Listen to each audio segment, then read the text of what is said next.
Hi friends, ఈరోజు ఈ వీడియోలో జూన్ నెలలో ఇవ్వబోయే పెన్షన్లకు సంబంధించి కొన్ని ముఖ్యమైన మార్పులు చేర్పులు తీసుకుని రాబోతున్నారు. అలాగే కొత్త పెన్షన్లకు సంబంధించి మంజూరీ పత్రాలు జూన్ 1వ తేదీ నుండి అందించబోతున్నారు. రాష్ట్ర వ్యాప్తంగా కొంతమందికి మాత్రమే ఈ మంజూరీ పత్రాలను అందించబోతున్నారు. వారికే పెన్షన్ ఇస్తున్నట్లు 4,000 రూపాయల పెన్షన్లతో ఈ మంజూరీ పత్రాలు అందించబోతున్నట్లు సమాచారం వచ్చింది. సో దానికి సంబంధించిన పూర్తి ఇన్ఫర్మేషన్ ఈ వీడియోలో తెలుసుకుందాం.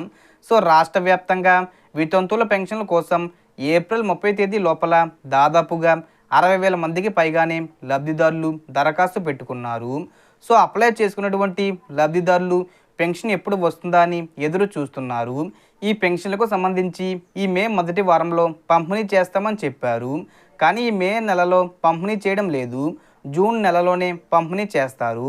సో డిసెంబర్ 1, 2023 నుండి అక్టోబర్ 31, 2024 మధ్యకాలంలో మరణించిన ఎన్టీఆర్ భరోసా పెన్షన్దారుని భర్తకు వెంటనే వితంతు పెన్షన్ పొందేందుకు అవకాశం కల్పించినప్పటికీ లబ్ధిదారులు అవసరమైన డేటా సచివాలయంలో అందించకపోవడంతో లబ్ధిదారులను గుర్తించే ప్రక్రియ ఆలస్యమైంది. సో ఈ క్రమంలో వీళ్ళందరికీ మే నెల మొదటి వారంలో పెన్షన్ అందిస్తామని చెప్పారు.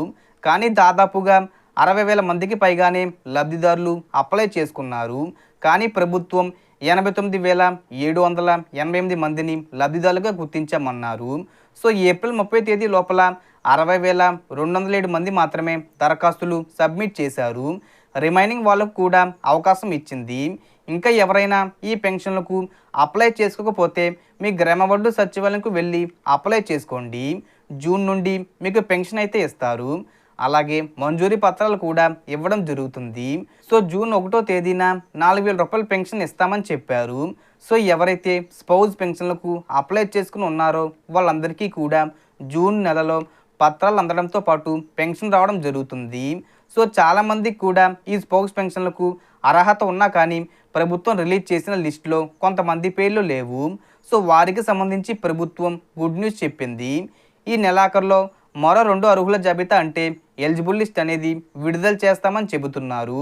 సో అర్హత ఉంటే కనుక మీ పేరు అనేది సెకండ్ లిస్ట్లో ఉండడం జరుగుతుంది. అప్పుడు కూడా మీ పేరు లేకపోతే ఇక ప్రభుత్వం రిలీజ్ చేసేటటువంటి కొత్త పెన్షన్ల కోసం వెయిట్ చేయాల్సి ఉంటుంది.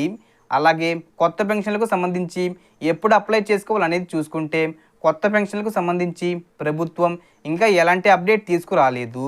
ఒకవేళ తీసుకువస్తే కనుక జూన్ మొదటి వారంలో అయినా లేదా జూన్ నెలాఖరులో అయినా తీసుకువస్తారు. ఎందుకంటే సంవత్సరానికి 2 సార్లు ఈ పెన్షన్ల కోసం దరఖాస్తు చేసుకోవడానికి అవకాశం ఇవ్వాలి ప్రభుత్వం. సో స్పౌజ్ పెన్షన్లకు సంబంధించి దరఖాస్తు చేసుకొని ఎవరైతే ఎదురు చూస్తున్నారో వాళ్ళకి జూన్ 1వ తేదీన పెన్షన్ పంపిణీ చేస్తారు.